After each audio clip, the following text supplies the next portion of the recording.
get questions all the time about books that have no spice. So this whole video is about a ton of romances that I love that do not have any spice, or at least are like closed door, which means that like, I think they like go into the bedroom, but you like don't like read about it, and they kind of like keep it in the dark. You just like know it happened. These I think are books that I've talked about in the past, but I've like shared as like romances that I love. But if you're specifically looking for books with no spice, it's hard to figure out like what has spice and what doesn't. So let me know if you guys want to see more videos like this where I share like specific recs for specific like topics, and comment below what like topics you guys would want. Maybe you're looking for books with spice, or maybe you're looking for diverse reads, or you're looking for books that are set on the beach or in a small town. Let me know and I'll make more videos like this. I feel like this is such a fun way to find specific videos. So let's get into this one, and I hope you guys enjoy. The first book rec that I have to share is The Cheat Sheet by Sarah Adams. Now, Sarah Adams is actually an author who has tons of great like romance books, but actually I think all of her books are no spice, or at least closed door. I think her newest one that's called like Picture Perfect or something like that is closed door, but then the rest of the books that she has are no spice. What I love about this book is it really feels like a very like cutesy rom-com type of book. Both of these friends in this book are just like best friends. They've always been best friends and super close, and pretty much at some point the main character, she like mentions to like a girl in a bathroom that she's like kind of interested in him, but she like doesn't know how he feels. And so he's actually in the NFL, and whenever like she tells that girl, she like posts something online, so everyone figures out like her feelings for him. And so she plays it off like, oh, like I didn't mean it like that. And he's like, well, we should like play into this because I obviously am in the NFL, and people are going to want to know, like, are you together, are you not? And I'll kind of look like a jerk if I'm just like, no, this girl's like crazy. So they end up having a thing, like a fake dating situation, but obviously they're best friends. And what I like about this is they actually both have feelings for each other, but the whole book, they're like, I don't know if I should tell this person or not. It's just really cute, very wholesome vibes, and I really enjoyed it. This next book that has no spice is Rhythm and Muse by India Hill Brown, and I actually love this book so much. I got this as an ARC, and I got it a while back, and I didn't read it for a while because I hadn't heard of or hadn't read anything of India Hill Brown's writing, but literally fell in love with the story. And now it's out. I think it came out a couple months ago. But what I love about this is it is from the guy's perspective, and I feel like you don't see that a lot in books, but also he doesn't have like a ton of confidence in himself. He's kind of like the nerdy type, like, you know what I mean? Just the quintessential like guy who is like not confident, he's a little nerdy, and then he's into this girl who she has this like podcast called Dilly D in the Place to Be, and she wants to get like a new little like jingle or intro for her podcast. And he's like, you know what? I like music, and let me see if I can like create something. So he creates like some type of song, and he doesn't plan on like sending it in, but his friends send it in for him. And of course he's like, why would you do that? Like, he has so little confidence in himself that he just was like, I didn't plan on sending that in. And they sent it in anonymously, and so she loves his song, and she wants him to like, she wants the person who submitted it to like come out and say like that it was them who submitted it, but he's like too nervous to tell her that it was him, because they do know each other, but they're not like super close friends or anything. And so the whole book, you're pretty much just like rooting for him to like finally tell her that he's the one who sent in the song. And you can see their friendship is like budding, and they're like building a relationship outside of like the song because they know each other. So it's a really cute romance. It's kind of like a Cinderella type vibe, but in like a guy's perspective. Like in Cinderella, she like leaves her shoe, and the prince is like, whose shoe is this? Like, I feel like this is that with a song. Someone also said that this is giving, what's the book? It's like a Disney, or not book, there's like a Disney movie with Corbin Bleu, and someone said it's like giving like Disney movie with Corbin Bleu and like music. I can't even think of the song or the movie, but I feel like someone's gonna comment it below. But I feel like you guys will love this one. It is one of my favorites of the year that I've read. It's so cute. The Do-Over by Lynn Painter is another book that has no spice, and Lynn Painter is another author who is pretty like typical not to have spice in her books, which I love. It's nice to know like specific authors, because if you're looking for a specific book that doesn't have spice, or you're just not in the mood for any type of spice in your books, you can always go to these authors. And these first three authors that I've shared are authors who don't typically have spice in their books. But I love the Do-Over because I feel like it gives like rom-com, and a lot of Lynn Painter's books give rom-com or like Disney movie vibes. And this is about a girl who, she's kind of in this loop where she has like the worst day of her life. It's so terrible. And then she goes to sleep and wakes up and does the same thing over and over again, and she doesn't know why it's happening. And in that loop, her boyfriend cheats on her with another girl. And it literally says this in like the inside of the cover, so I'm not like spoiling or anything. Her day is just terrible. But in that day, she keeps running into this guy named Nick, and I think they run into each other because like her car breaks down or something like that, and she just like can't stand him. He's like so annoying to her, but she keeps like, he keeps popping up every time that she like does this day over again. So she's trying to get out of this loop and figure out like why she keeps having the same day over and over again. And it's just such a cute book. I really enjoyed this one, and I feel like you will too. This book is one of my absolute favorites, and it's by Elise Bryant. It's called Reggie and Delilah's Year of Falling. I love this book so much because I feel like there's so many topics in this book that are shared that you don't see often in books. Like, both characters do not have a ton of confidence in themselves, but I feel like both characters are very different for just like being Black and in books. Like, I feel like sometimes stereotypes are even like, I don't know, they continue in books just like they do in movies, and it's nice to see two characters that are very different and very like strong in their Blackness, but also very unique people. The main character, Reggie, he is like a Dungeons and Dragons player. He loves like all the nerdy things. And Delilah, she loves music, but she's not confident in her voice, but she ends up getting into this band, and Reggie ends up going to one of her shows, and he's just like mesmerized by this girl. He just thinks she's like so cute. And at the end of the night, they end up talking, and while they're talking, she's like, oh, this guy's like super confident, because she like asked where his shirt was from, and it was like a Dungeons and Dragons shirt, and he was like let me just like fake confidence. And so he was pretty confident about it, and she's like, it's kind of cool that a guy is like confident in something that mostly people would like make fun of. And so, which is so sad, honestly. Like, sidebar, I feel like people should be able to love what they love, like whatever hobbies they love, or books, movies, whatever. I feel like we should all celebrate that. And so pretty much she's just like, it's so cool that you're confident in who you are, even though other people might think like what you do is like cringe or whatever.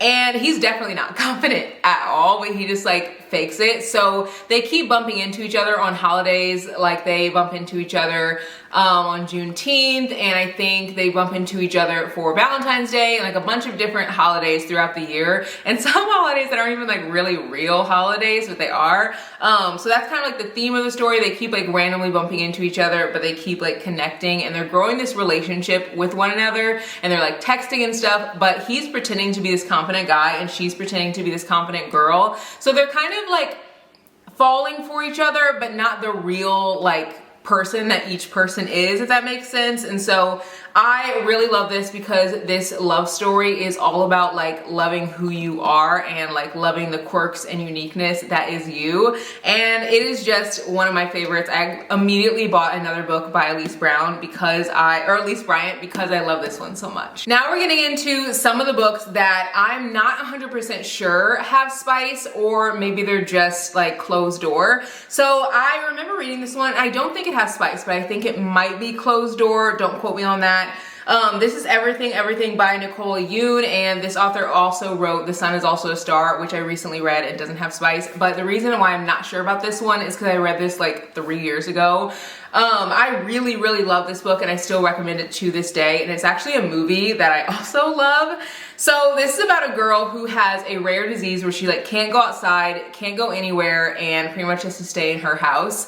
And she sees her neighbor who's like kind of cute, and she's like peeping out her window at him and just like looking over, and she's kind of like becoming mesmerized by him. And I think they start like emailing or something, or like texting, and pretty much he just like encourages her to really start living life life, because when she was at home, she just wasn't really living. She just was kind of like existing. And so he really like shows her ways to like broaden her horizons and love life even more. And it's such a beautiful story. And I just feel like this was one that I can't stop thinking about, and is just like a really beautiful love story, but also talks about like how important it is not to fall into like a monotonous like routine, and to like love life and truly live your life for like it's your last moment almost. And I just think it's really good and everyone should read it. This book I think is more about like friendship than about relationship, but there definitely is like a very big relationship element in this. It's called Little Do We Know. It's by Tamara Ireland Stone. I actually randomly picked this book up, I think like at the library or a random book sale, and I really enjoyed it. It is also about like religion and learning to like, I don't know, think for yourself. And so there's like one character who is like really strong in their faith and a Christian like myself, but then there's also another character who like doesn't believe but kind of like goes to church. And you see these like different viewpoints, and I like that the author kind of opens up the conversation to like whatever you choose to believe, you need to be somewhat firm in your belief, because you can't really have a belief that's passed down to you from your parents and like really consider it your own. And so I really enjoyed that. I also feel like even though the relationship element of this wasn't like huge, it was a big part of the book, because both characters were going through different things at different times, and they had to like kind of lean on each other, but at the same time they were kind of like not thinking about each other, because they were both going through separate things. Like the one character is going through like their thoughts of their faith and they're not sure what they believe. Then the other character, she is like having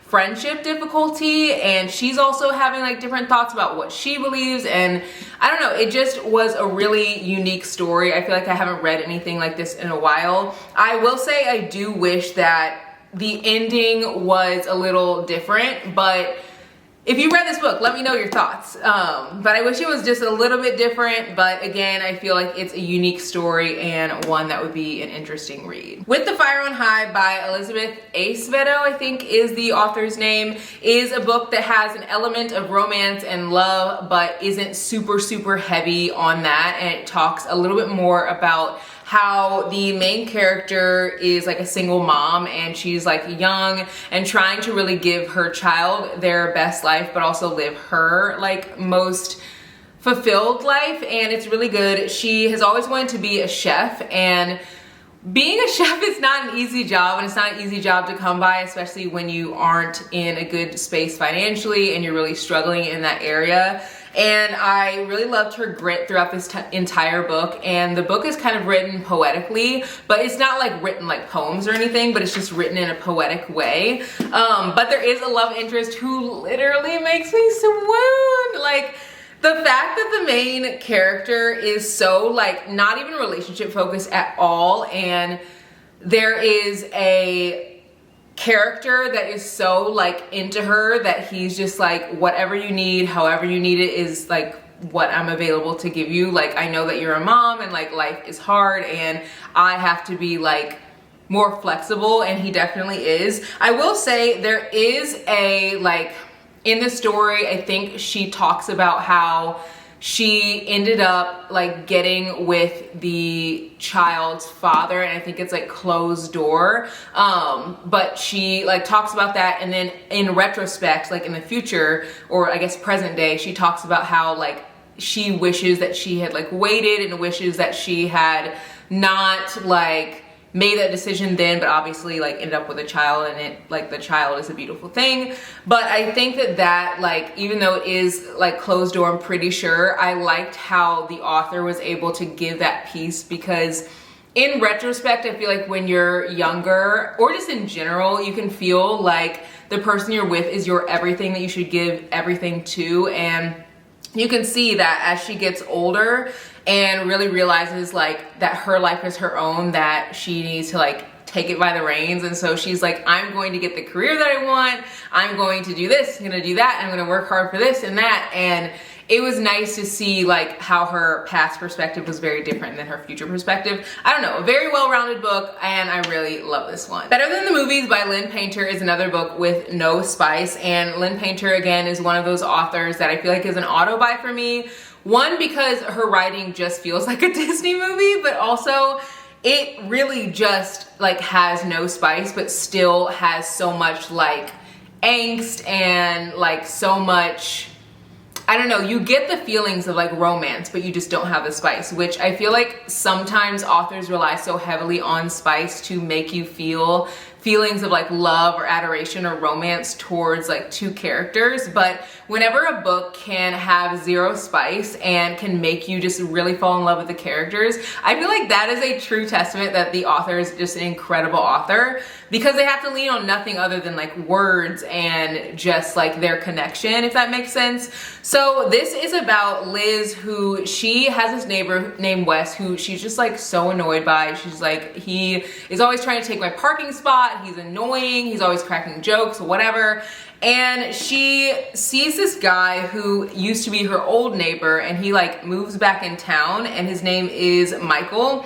And she's like, I want Michael to notice me. Like, we used to be neighbors a long time ago, and I was like young and quirky, but now I'm grown up and like he needs to notice me. So she asks Wes to help her like figure out how to get Michael to like her. And so she kind of starts to change herself in this book to be who she thinks that Michael will like. And you really get to see her not only fall for, not gonna say who, but she ends up falling for one of the characters in this book. But while that's happening, you get to see her figure out like, I actually don't want to be the person that I'm trying to be for this other person. I want to be myself, which I feel like is a beautiful story. And I love when I find books that are a huge, beautiful, incredible romance, but also have a really big subplot in something else that I feel like is heavy or deep and beautiful in its own way. So read this, you will love it. There Goes the Neighborhood by Jade Adia is a book that I feel like leans more towards a mystery than like a love story, but there definitely is a huge plot of romance in this for sure, but it definitely, I feel like, leans a little bit more towards like getting the gang together and like solving this thing. And it's pretty much about a group of friends, and they're seeing that their neighborhood is being gentrified. So they have like this beautiful community, and people are coming in and tearing down buildings and like raising the rent and moving people out, which is so sad. And so the neighborhood, they decide to like do something to make like that stop happening. But the thing that they do causes more havoc than really they like felt would happen. And in that friend group, there's two characters who are kind of like the leaders of the group, and they've always been best friends.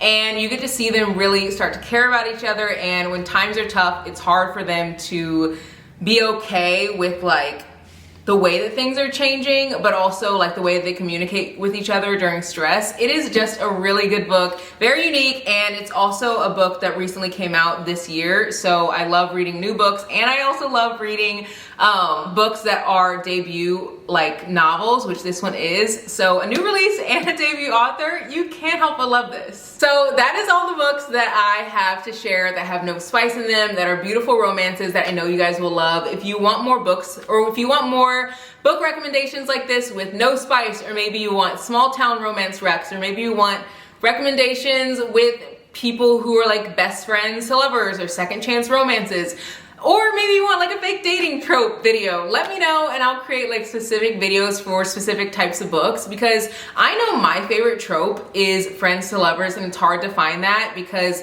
a lot of the time people will give book recommendations like as a whole, like these are my favorite books to read, like period, or my favorite romances or favorite thrillers. But I figured it would be fun to start like separating into different genres because I read so many books. So I upload 3 days a week on Tuesdays, Thursdays, and Saturdays. So if you're new, I hope you guys enjoyed and come back for another video. Bye guys!